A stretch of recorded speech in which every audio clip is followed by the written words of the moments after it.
I wanted to do a quick uh, video off of um, tragedy that happened in Houston. Um, First of all, I'd like to uh, send my condolences to the family and of the victims. Uh,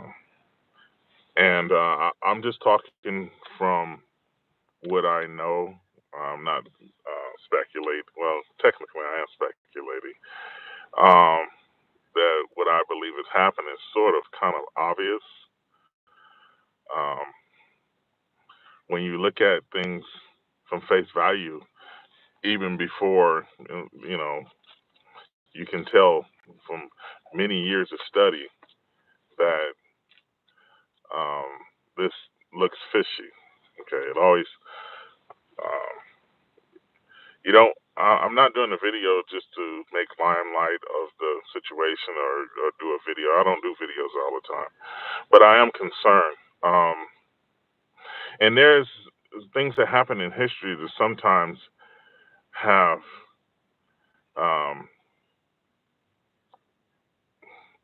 signals and truths inside of it. And we got to look at it that way. We know for sure that 8 people die, and that's tragic. Um, and a lot of people were saying it's like hell. It was like hell. You know, some of the people that was there was saying it was like being in hell.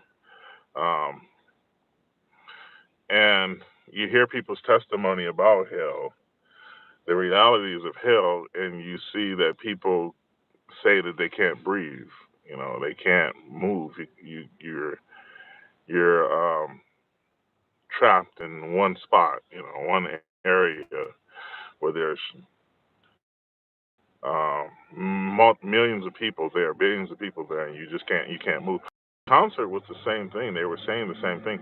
But what was ironic about the concerts is they were saying that they were going around drugging people.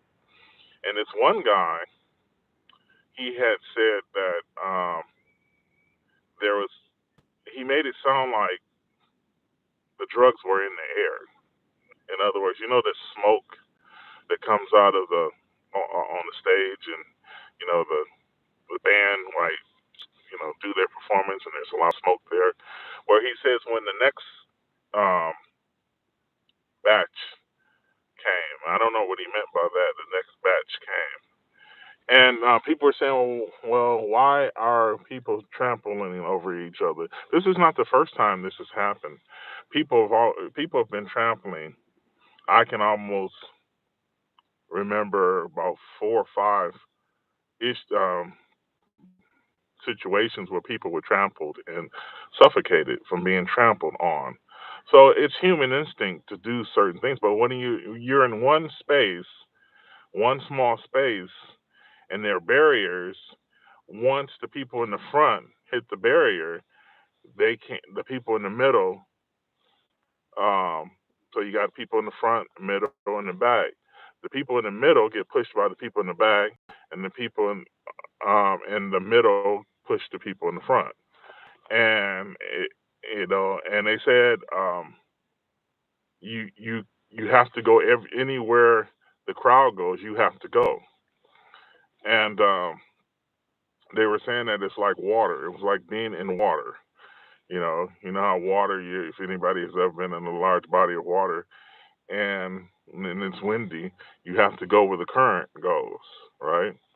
Well, anyway, um, I'm thinking a cult.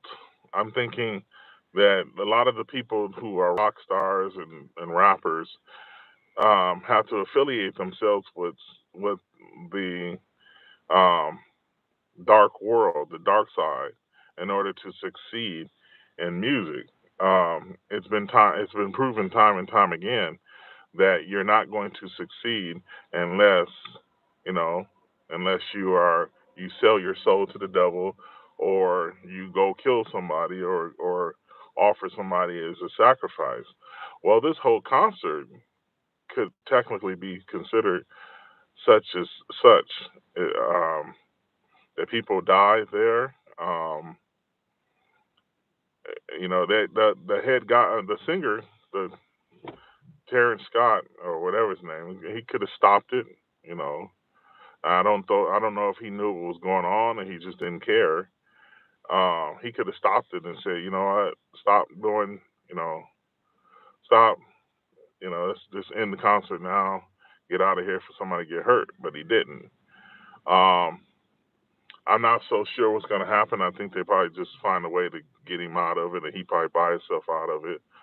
Um, and a lot of these entertainers, you know, some of the, especially lately, like Alec Baldwin. Actually, I don't. There's a mystery behind a lot of these things that are happening to these. Henry Rigg was a football player that was speeding through town, and there's consequences, you know, to all our actions. And going back to the concert, they they were making it sounds like to me it's like hell, and it sounds to me the descriptions that they gave, it's like having a little taste of a place that you cannot escape from, a place that um you're there but you can't move, you can't breathe, you can't, all the things that were good, the things that we took for granted aren't there anymore. And just for a brief time, I know the concert only lasts for about an hour or so, but just for a brief time, people they don't know it unless they wake up, unless God comes after them after this and just and try to give them a dream or two or a vision or something, or some pastor comes up to them and says, "Hey, look, man, that situation that you were in is going to come true one day." And there were good Samaritans in the audience who were helping people resuscitate people, and that kind of remind me of Christians who are witnessing to people about the hell. Even though we're there, how can I say this? We're finally saved when we get to heaven. And some people think that we're saved once we are saved, but technically we are saved when we die or when the rapture happens or when we're no longer down here. We're saved. Okay, so it kind of remind me of those good Samaritans. Kind of remind me of Christians who were trying to pull people out of the fire, and they were resuscitating some of the people, the victims, and they were trying to help people. They were trying to lift the people up and get them out of, the dead bodies or the unconscious people over the top of the crowd to carry them out of there and get them some help. And um, that reminds me of Christian. The Amaranth just reminds me of, you know, trying to get help. People don't know that we're in trouble. We don't know that we're in a fight. We don't know that we're in a war for good and evil. We don't know we're in a war for our souls. And that particularly reminds me of that situation that everybody's in. Everybody's going to have to make that decision for Christ. And then the football player that was speeding and killed a lady, his career is over with. And we speeding through life. Everybody's speeding through life, and once life is over with, you don't realize it until you're gone, until you're at the place you're going to be, and then you realize that, hey, I had everything. I had I had life. I had family. I had friends. I could breathe air. I can go to work. I can have freedom.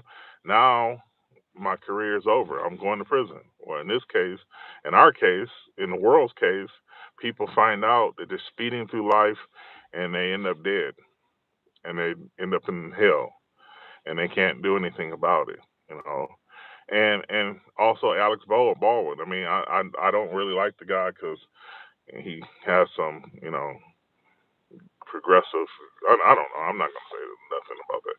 But some of these guys, they think they own everything. They think they live in the great life, and then it tragically took him from them. I don't know all the details from Alex Baldwin, I don't know if he was the one who fired the shot or somebody else fired it and he's trying to take the blame for it. I have no idea. But I know that we have regrets in life. The biggest regret ever is do not regret that you did not choose Jesus.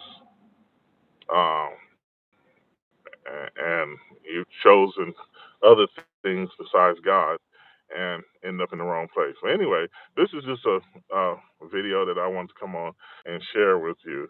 Um, yeah, have a good day. God bless.